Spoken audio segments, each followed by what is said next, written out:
Alright, Mets fans, gather round, because the long saga of Pete Alonso's free agency is finally over. And it ends with a twist. The Mets and Steve Cohen came out on top in a high-stakes staring contest against mega agent Scott Boras, securing a deal with Alonso that leaves Boras looking less than thrilled. In the end, the Mets get their slugger back, but Alonso's future is a bit more uncertain than he might have hoped. So what happened here? Did Boras fail to deliver the huge payday Alonso dreamed of? Stick around as we break it down. The battle over Pete Alonso. Let's rewind a bit. Pete Alonso, one of the top power hitters in MLB, entered free agency with hopes of scoring a huge, long-term deal. Back in June 2023, he turned down a $158 million, 7-year extension from the Mets, thinking he could land something bigger on the open market. And who did he turn to for that? None other than Scott Boras, the super agent known for getting top dollar for his clients. But here's the twist. Despite Alonso's impressive numbers, 226 home runs since 2019, trailing only Aaron Judge in that department, the market just didn't materialize like Boras had hoped. A lackluster 2024 season didn't help matters either. Alonso's chances of landing a mega deal like Freddie Freeman's $162 million contract faded fast. And by the start of 2025, it was clear he was going to have to settle for something shorter. The Mets, under the leadership of billionaire owner Steve Cohen, made a final offer of around $70 million for 3 years. Boras and Alonso balked, but eventually, somebody had to blink. The outcome. Fast forward to now. Alonso is back with the Mets, but the deal is far from the massive payday Boras was hoping for.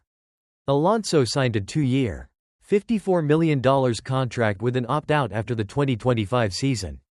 This opt-out clause is a strategic move that allows Alonso to test the free agent waters again next winter. But it also shows that he's not locked into a long-term commitment just yet. The Mets get their power hitter back, and Alonso gets another shot at a bigger deal down the road. For the Mets, this is a huge win. Alonso is a fan favorite, a 4-time All-Star, and a guy who can anchor their lineup alongside superstar Juan Soto and Francisco Lindor. Together, that trio could rival the best defenses in the league. And Alonso's return makes the Mets a serious contender in the NL. For owner Steve Cohen, it's a statement. While he's been known for making big splashes in the market, he drew a line in the sand with Alonso's contract. Cohen wasn't going to be held hostage by Boras or any agent looking to extract every penny. It's a power move that's as much about principle as it is about baseball. The Boras perspective. But for Scott Boras, this deal is a tough pill to swallow. He's known for securing the highest possible contracts for his clients. But with Alonso, things didn't go as planned. Remember, Boras promised Alonso a massive payday when he took over as his agent. But after a year of negotiation and waiting, Boras couldn't deliver the long-term deal Alonso expected. Sure, $30 million a year is nice. It's the second largest average annual value for a first baseman, but it's a far cry from the $200 million-plus deals that Boras usually locks down for his top-tier clients. This situation also highlights a broader trend in the game. Long-term, high-value contracts are becoming harder to come by, particularly for players entering their 30s. Teams are less focused on rewarding past performance and more focused on what a player can do in the future. For Alonso, who's 30 and coming off a somewhat underwhelming season, that uncertainty was enough to keep teams from committing to a huge deal. What's next for Alonso? So, what's the takeaway for Pete Alonso? While it's not a disaster, he gets to stay with the Mets. He's still making a boatload of money, and he'll have another shot at free agency in a year. The situation is a reminder that time doesn't always work in a player's favor. Alonso, despite his incredible power numbers, didn't secure the massive long-term deal he hoped for. And while he's still a top slugger, his age and the uncertainty surrounding his future performance mean that teams might not pay up the way they once did. That opt-out after 2025? It gives him the chance to test the market again. But it's a gamble, both for him and for the Mets. Conclusion. So, what do you think? Did the Mets make the right call? Was Boras too stubborn to adapt to the changing market? Let me know in the comments below. One thing is for sure, Alonso is back. And the Mets are better for it. Whether this turns into the long-term deal he was hoping for will depend on his performance in 2025. But right now, this is a win for Steve Cohen and the Mets.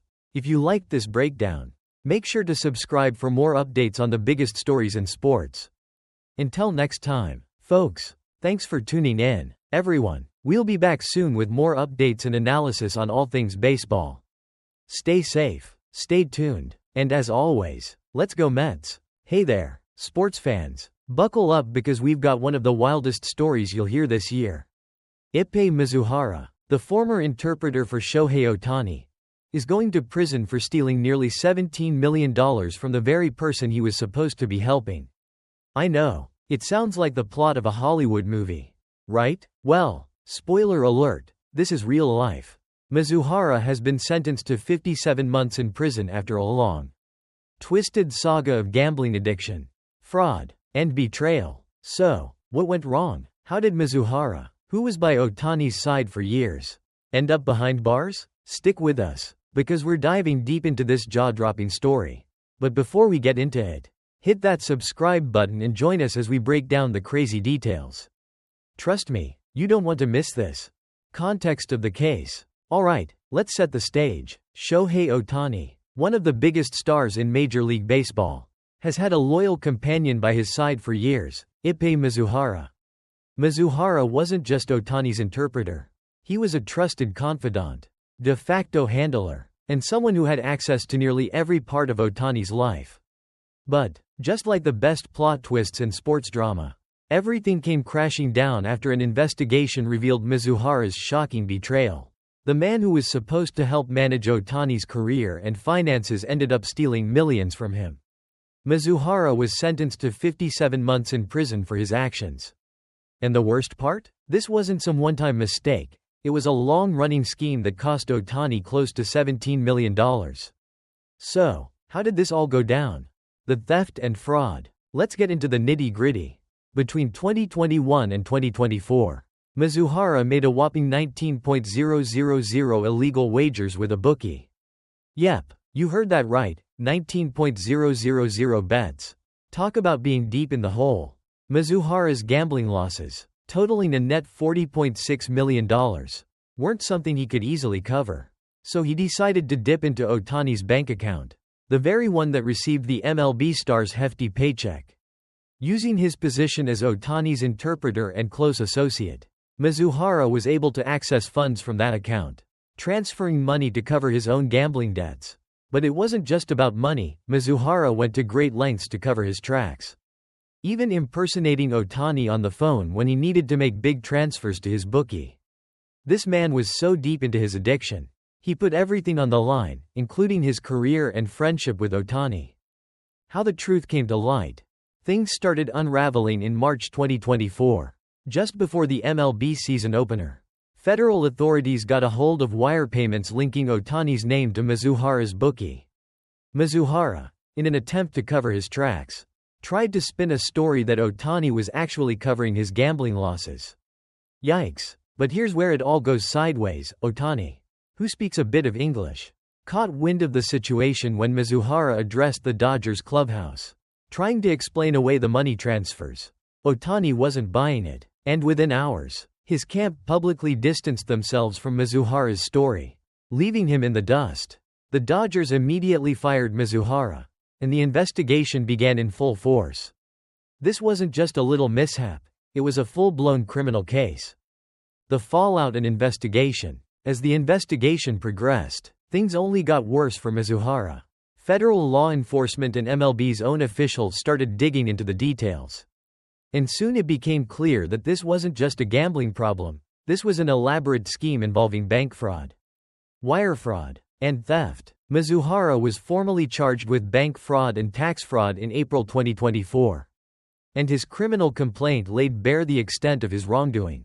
He turned himself in mid-April and, just a few weeks later, reached a deal to plead guilty. By June 2024, Mizuhara had officially pleaded guilty to the charges. His sentencing was scheduled for March 2025. And now, here we are, Mizuhara sentenced to 57 months in prison, with an additional 3 years of supervised release once he gets out. The gambling addiction defense. Now, let's address one of the things Mizuhara said when he was caught. His defense was that he had a gambling addiction. But prosecutors weren't buying it. While Mizuhara claimed that his addiction drove him to steal from Ohtani, the prosecutors pointed out that he didn't have a gambling history before he started dipping into Ohtani's bank account. This raised a lot of red flags. Was this really a gambling addiction? Or was it just a cover for a much bigger problem? Either way, the fallout was catastrophic. Mizuhara's personal life and career were over, and Ohtani was left to pick up the pieces. Conspiracy theories and fallout. Here's where things get even weirder. Some fans started to speculate that there was more to the story, claiming that perhaps Ohtani was actually involved in the gambling, and Mizuhara was simply taking the fall for him. Crazy, right? But let's be real, the idea that Ohtani, one of the most well-known athletes in the world, was secretly funneling money to a bookie while simultaneously managing an impossibly complex cover-up? It's almost like a Hollywood movie gone wrong. The truth, though, is much simpler and much more plausible. Mizuhara used his access to Ohtani's financial accounts to steal millions, and the whole thing blew up in his face. It's not some grand conspiracy. It's just a man's bad choices spiraling out of control. Conclusion. So, after everything we've covered, what do you think? Was Mizuhara's sentence fair? Should he have gotten a longer sentence? Or was 57 months enough? And, for the people still holding onto the conspiracy theories, are you convinced yet? It seems pretty clear that Mizuhara was in the wrong, and Ohtani was the victim here. In the end, this story serves as a warning about trust, addiction, and the consequences of crossing moral lines. Whether or not Mizuhara gets the help he needs in prison remains to be seen. But one thing's for sure, this is a saga that's not going away anytime soon. Let me know your thoughts in the comments below. And if you want to stay updated on this bizarre story and other wild sports drama, don't forget to hit that subscribe button. Until next time, folks, thanks for watching. Everyone, make sure to check in next time for more shocking sports stories, conspiracies, and all the drama you can handle. We'll be keeping an eye on the next big twist in this story. So stay tuned. See you soon.